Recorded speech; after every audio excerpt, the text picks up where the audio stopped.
Oblast de Samara, 1000 km au sud-est de Moscou. L'heure de l'appel pour ces nouveaux soldats. Distribution d'uniformes, de chaussures, pactage flambant neuf, image officielle de la mobilisation dite partielle. Sur celle-ci, Sergueï Shoïgu en personne inspecte un site d'entraînement, exercice de tir ou d'assistance aux blessés.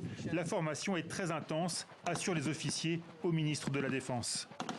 Ce n'est pas ce que racontent ces autres images. Celles-ci ne sont pas officielles. Elles ont été tournées au téléphone par des conscrits et postées sur les réseaux sociaux.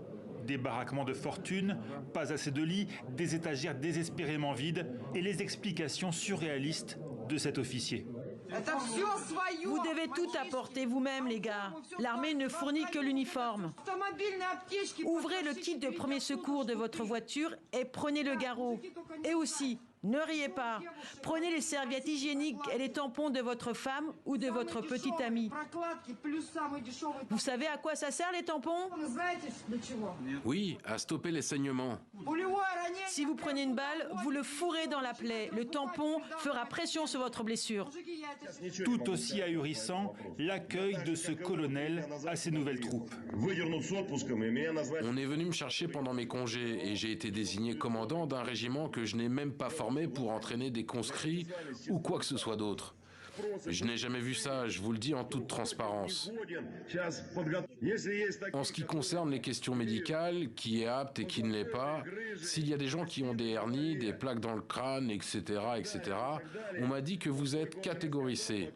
Ça veut dire que vous êtes recruté, vous êtes apte. Ne me dites pas que vous ne pouvez pas, moi non plus je ne peux pas. Moi aussi, j'ai une hernie, j'ai mal au genou, je suis à moitié aveugle. Je survis grâce aux pilules et aux bêta-bloquants. Ici, un soldat montre le fusil rouillé qu'on lui a donné. Ce sera son arme pour combattre en Ukraine. Et ce message désespéré, presque un adieu. Ici le 1er régiment de cavalerie. Nous avons officiellement été informés qu'il n'y aurait pas de formation avant notre départ pour le front. Nous partons pour Kherson le 29. Réfléchissez par vous-même à ce que vous ferez de ça pour le futur. Pendant ce temps, aux frontières de l'Arménie et de la Géorgie, les files de voitures ne cessent de s'allonger. Des milliers de Russes susceptibles d'être mobilisés fuient à l'étranger, tant qu'il en est encore temps.